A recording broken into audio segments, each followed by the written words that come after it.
How do you make a promise truly unbreakable? Today, we sign contracts, but thousands of years ago, at the foot of a shaking mountain covered in smoke and fire, the stakes were a bit higher. Let's look at the ultimate blood covenant. God has just laid out his foundational laws, the Ten Commandments. Now it is time to make things official with an entire nation of former slaves. This isn't just about handing down a cold list of rules.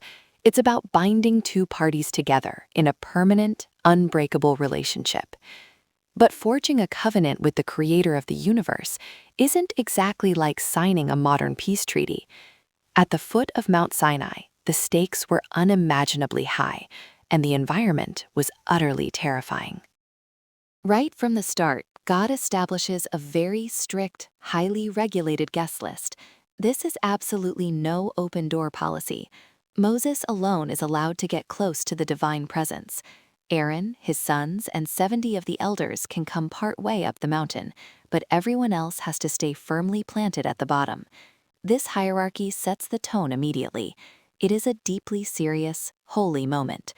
The people are being invited into a relationship, but the dangerous gap between humanity and God remains.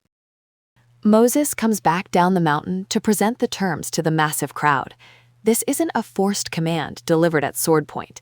It is a willing, voluntary agreement. Moses explains every single rule, and then he writes it all down in what becomes the Book of the Covenant. There is absolutely no negotiation, no counteroffers, and no hesitation. The people answer with one unified, echoing voice. Everything the Lord has said, we will do. They are 100% in. But a simple verbal yes isn't enough. A verbal promise shouted by thousands of people vanishes into the desert wind. It needs to be ratified in a physical, unforgettable ceremony.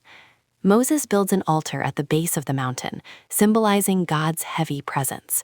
Surrounding it, he sets up 12 massive stone pillars. These pillars act as a physical, visual anchor. Each stone represents one of the 12 tribes of Israel, proving to everyone watching that this covenant is for the entire nation. Now comes the most intense part of the ceremony. In the ancient Near East, a blood covenant was the absolute most binding promise a human being could possibly make, period. Moses orders animal sacrifices, and the blood is carefully divided into 2 large bowls. He takes the first half of the blood and throws it directly against the altar. This powerful, dramatic action represents God's side of the bargain. God is fully committed. Now, the people have to seal their end of the deal. Moses stands before the massive crowd and reads the Book of the Covenant out loud one final time. Again, the people shout their absolute agreement, adding, "We will obey." Then, Moses does something shocking. He takes the second half of the blood and literally splatters it over the people. God's side and the people's side are now symbolically joined by the exact same lifeblood. The unbreakable contract is officially signed, and it's time to celebrate. With the blood covenant sealed, the 74 leaders hike up the mountain for a mind-bending covenant meal. The Bible doesn't describe God's face, but it describes what was right under his feet, a pavement made of brilliant, glowing sapphire. Seeing the raw, vibrant blue of lapis lazuli grounds this cosmic description in physical reality. Ancient beliefs had seeing God was instantly fatal, yet they gaze upon this vision and eat a peaceful meal. The deal is done.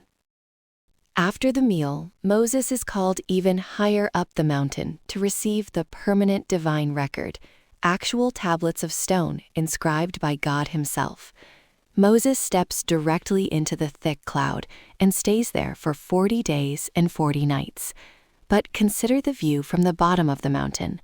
To the Israelites waiting below, the glory of the Lord didn't look like a soft, fluffy cloud. It looked like a raging, consuming fire burning on the peak.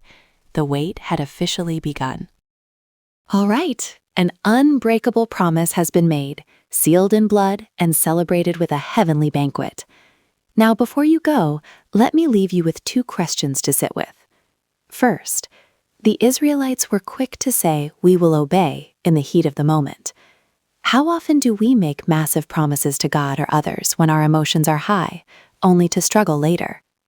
Second, a promise sealed in blood is meant to last forever, but human beings are flawed. What happens when a promise that sacred is eventually broken? Take a moment, breathe, and let them sink in.